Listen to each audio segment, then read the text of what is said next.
I always think about, when I look at taking a new job, thinking about what is the job that I want after that, and what will I bring to this job that will be of value to the organization.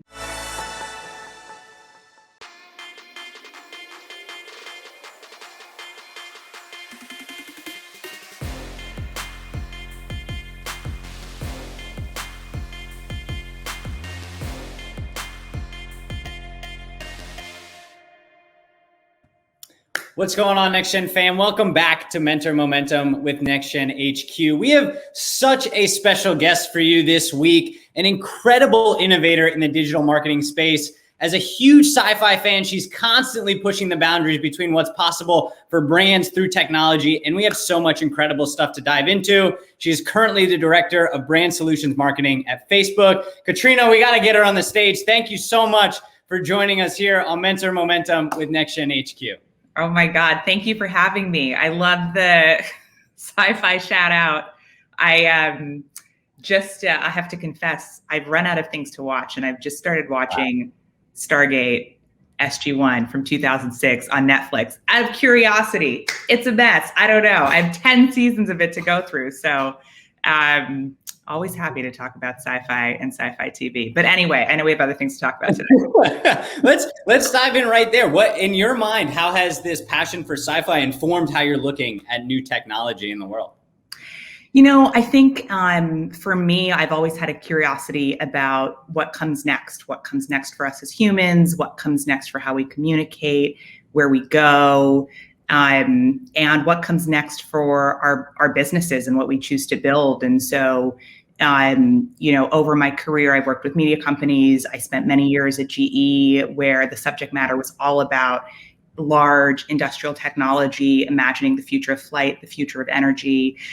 Spent time at JP Chase, thinking about financial services and delivering, using technology to really deliver services more broadly to communities who, aren't reached with all of the kind of benefits and capabilities that banks have to offer.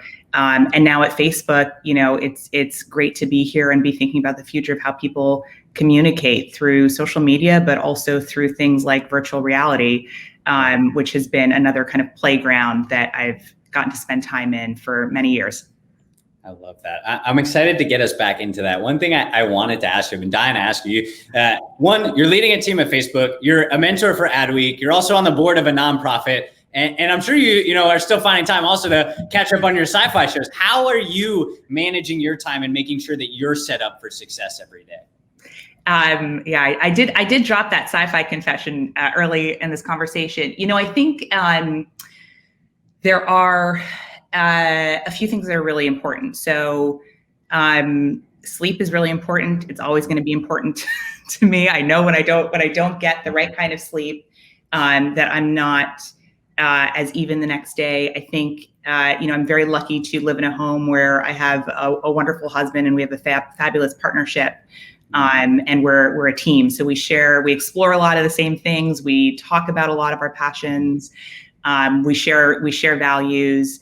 And I have a great team at work, who I work with, peers, folks on my team, senior leaders, and we're in it together, right? Like the weight of the world is certainly not on my shoulders. I'm here to support the folks who I work with and who work for me, and to also give that back to the community. And mentorship is one of the things that I love to do the most. It's really just about taking everything I've learned and everything I know and giving it to others who are, coming up in marketing, coming up in digital, interested in the companies or the industries that I've spent time in.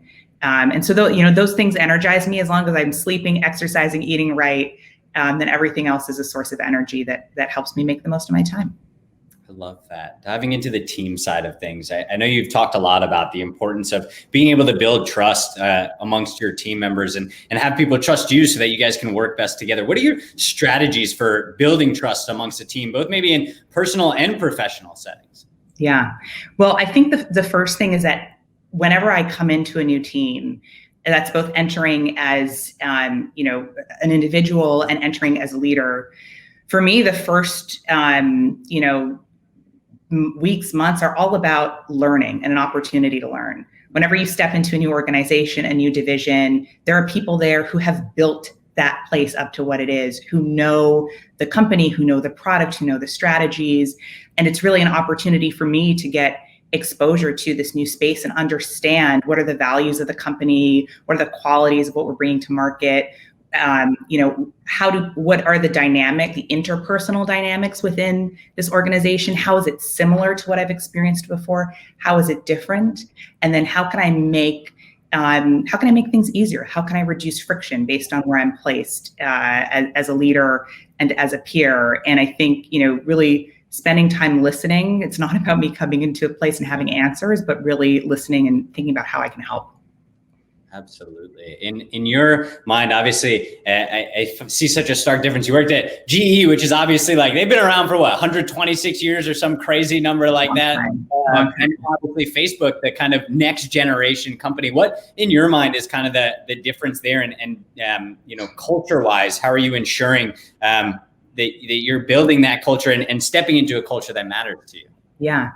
At GE, and I started at GE very early in my career and was exposed to incredible leaders, incredible female leaders. I mean, and GE's has had its own ride, but people who are in the rooms with heads of countries, heads of other multinational businesses, and who are really, really thinking about large, complex problems to solve. How do you put an entire country online in terms of a power source? I mentioned jet engines earlier and kind of the thinking of the future of flight. And so there was just so much to learn from really watching them in terms of how you show up in those really important conversations, how you craft really clear strategy, how you articulate that, how you put the customer first. And how you come with a spirit of curiosity for the people you're working with or talking to and the technology that you're working with. And those are things that will carry with me forever. And the more time, the further I get away from my time at GE, the more I kind of think about some of these qualities that I picked up from being there. I think at Facebook as a young company, it is, there's just such a great spirit of curiosity as well, and running into the future, and really thinking about how do the solutions and capabilities across our platforms help businesses of all sizes grow and find customers, bring ideas to people who didn't even know that they would be interested in them or didn't even know that they would want them. And so I just think about bringing kind of the rigor around strategy and customer first thinking and client perspective that I've picked up along the way. And it exists at Facebook, but just doing everything I can to supercharge that while immersing myself in this younger culture. I love that. And I feel like to me, I'm like, you're just crushing it. You're out here crushing it. What would you, looking back, what advice would you have given to your younger self that, as you sit in this seat now, thinking about the 20-year-old version of yourself coming out of school, going to JP, what is kind of the, advice that you'd give looking back now? Yeah, well, I actually was in my first 5 years, maybe 3 or 4 years into my career, I was fired from a job, which was a good experience. And I think in that moment or in that experience, I learned about being deliberate about your career path. And so I had kind of started working in-house at a cable TV network in, PR and marketing and really doing a lot of kind of social media stuff before, I'm going to age myself now, before we were, just right on the cusp of social media, really becoming a practice. And from there, and was kind of flying by the seat of my pants and learning and doing everything I could to just deliver great work. And from there, I went to a group of startups. But which is where I ended up getting fired from. But what I didn't do deliberately enough in that transition was be really clear about, what are the expectations of the role that I'm walking into? What am I definitively going to bring to this role? That will be measurable, and what am I going to learn that is going to help me with my next role? And flying by the seat of your pants in that experience didn't really work and didn't stick. And I came out of that and went into a certificate program at NYU just to kind of keep myself fresh, and started looking for other opportunities. And, the next place I worked, my first conversation with them was, hey, I just, I want to learn, like, just let me come help and learn. And it turned into a job that I kept for a long time. And so now I always think about, when I look at taking a new job, thinking about what is the job that I want after that, and what will I bring to this job that will be of value to the organization, that will be measurable, and then what will I have the opportunity to learn from this job that is adjacent to what I already know, but will broaden my skill set. Absolutely. And it's such a long game mindset that you're taking, which is so empowering to see. I feel like you come out of school and you're like, all right, I just got to figure something out. I got to make it work. But having that, foresight to say, okay, what is going to set me up for future success is something that I think, we can all benefit from. Hopefully we'll see how it goes.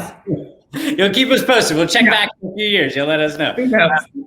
Katrina, when one thing we love to talk about here is this concept of mistakes. And I think, as we think about our lives, you're talking to an audience of next generation entrepreneurs who probably make more mistakes on a daily basis than like any aggregate of the population in the world. But we love to talk about mistakes and understanding the learnings that you have from them. So is there a moment in your career, even personal, professional life, whatever it is, that, you made a mistake and something you learned from it so that our people can avoid that same trap?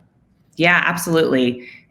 So something really important that I learned, again, early in my career and my first few years at GE was to really pay attention and not, pay attention to interpersonal relationships and give them the energy that you give everything else. And for me, I'm kind of more on the introverted side of the spectrum. And so I need to, my stress behaviors, I kind of go into my own space. I kind of like the shell comes on. I need time to recharge after a lot of interpersonal interaction. Those are all things that I was demonstrating, but not naming, or didn't kind of, didn't have an understanding of. And what happened over time is that, people who I was working with or spending time with, in those moments where I would kind of retract or disappear, there'd be no context for it. It's like, all right, Katrina's cool, but like, where's she going? We're not connecting with her. We don't get it. And so for me, it was really important feedback that I got. I started working with an executive coach who I work with to this day. Her name is Kate Payne. She's fantastic. And it created a whole new practice within me of really paying attention to those interpersonal relationships that are so important, and also honoring and voicing the things that I need, which is also okay. I had experiences after that where, I'd be working with a team and they said to me, it's totally fine if like you need to go back to your room and just stare at a screen for half an hour.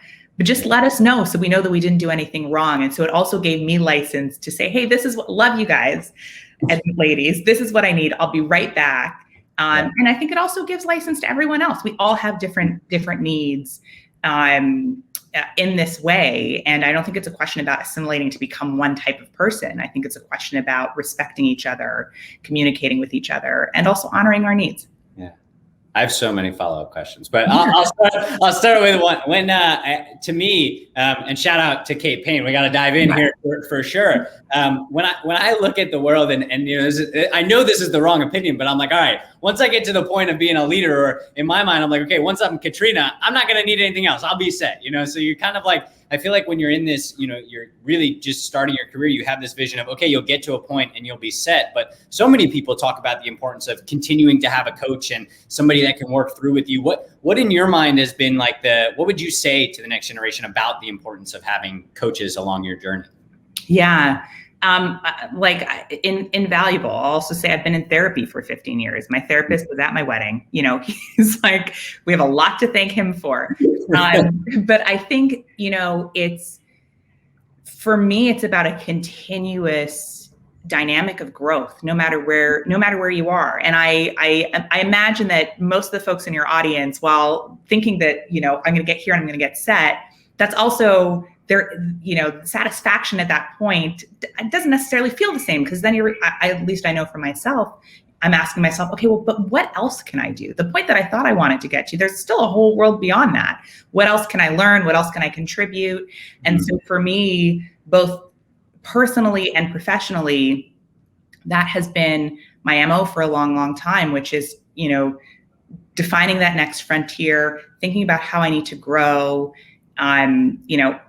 emotionally, psychologically, in terms of my skill set to get there, observing what then happens around me, thinking about where I want to take that next, and always going on that journey. And I think that's the beauty of this process. It's not getting to a destination. It's about getting to always be on the ride. Yeah, absolutely. And I love that. My second question that came out of your first point was, what other tips do you have for managing teams and motivating your people and really being what seems like such a vulnerable and like true leader that all these people look up to? So what else are you doing that allows your team to, one, trust, but two, also continue to be motivated and do their work? Yeah. Well, I think being really clear about, what the North Star is for your team, both culturally and in the work that you want to achieve, but also building that together. So setting those values together, setting that vision together. And, your role as a leader, I think about my role as a leader is I'm just there to kind of check and make sure that when we set that North Star for our culture and what we want to achieve, that we're pushing it far enough, that there isn't anything that we're leaving on the table. So doing that collectively is really important. I also think about, if I'm doing this well, I should be obsolete pretty soon. So again, I'm here to remove barriers. I'm here to help align everyone's skills and passions to the work that they're doing. And then this thing should run. Then I want to be able to move on and kind of help the next group, and also continue to grow my skill set so that I'm able to, again, like go out in the world, build adjacent skill sets and bring that back to whoever I'm working with. And the last thing I'll say is that I'm a big believer in the fact that we should all be working on things that we love. So I don't really care. I care, but what your job description is or was, if that's not what you love, if you're not energized there, let's talk about it. In many cases, the way that, if you're not energized by the space that you're in, the way that you might think about doing your work in a way that is energizing is actually probably better for the work. So let's do that. And it's not about keeping people on my team, but it's about making sure that everybody, that my teams are always a launching pad for everyone's most desired path, and I'm there to support them. I love that. How do you toe that line between, all right, because I deal with it too, where I'm like, all right, I want everybody to be working on the stuff they care about, but there are also things that we have to put people on that need to get done. How do you toe that line on your team? Yeah, I think having a clear, consistent articulation of what our team KPIs are related to what the business's KPIs are is our anchor. And if we articulate that and there's anyone who feels like, I don't want to sign up for this, then that is an app, that's honest, and maybe it's not the right mission to sign up for. But if we can all anchor ourselves to the mission, then we can carve out time, right, to run the play for that mission in a way that we find energizing. I love that. One question I love to ask everybody on the show is, I think, the audience and myself included look up to you as somebody where they're like, okay, that's the level of success that I want to get to, and she's got it figured out. What in your mind is your definition of success, and how are you striving for it every single day? Again, I'll go back to what we were talking about kind of always being on the ride. For me, my definition of success is always having the opportunity to grow and to take that next role. And to have the doors open, and you earn that by what you deliver. You earn that by building strong relationships and bringing your passion to the table. So that's it. And and then personally, I really think the two go hand in hand. And so picking the right partner and having a home base where you share your values and you also value each other's work and journeys, and are my cheer squad is strong at home, and that means a lot. And I'm going to need that forever. So those are the things I think about. I I love that.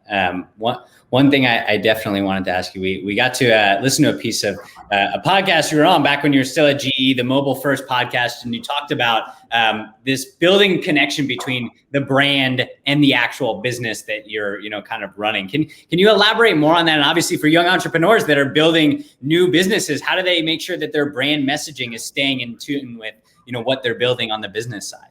Yeah. Well, I think that brand is a lever for growth. That's really, really important. And I think there are a few ways to think about it. Brand helps you reach new audiences.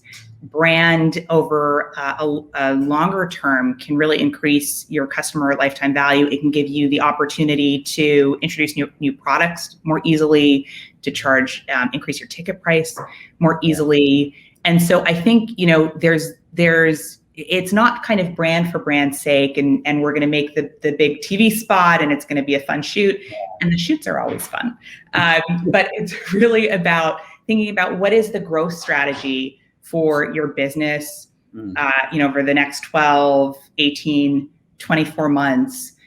How do you run a really strong, conversion strategy or performance strategy to achieve that? And also, how can brand supercharge that? A lot of the stuff that we talk about is the fact that, or that I think about is the fact that, brand and performance, we talk about them on two islands. I actually think that is a reflection of almost kind of the genesis or generational history of, businesses back in the 50s, 60s, 70s, et cetera, when TV and out of home was it. Brand was your business builder. And, more in modern day, you can reach your customer more directly online.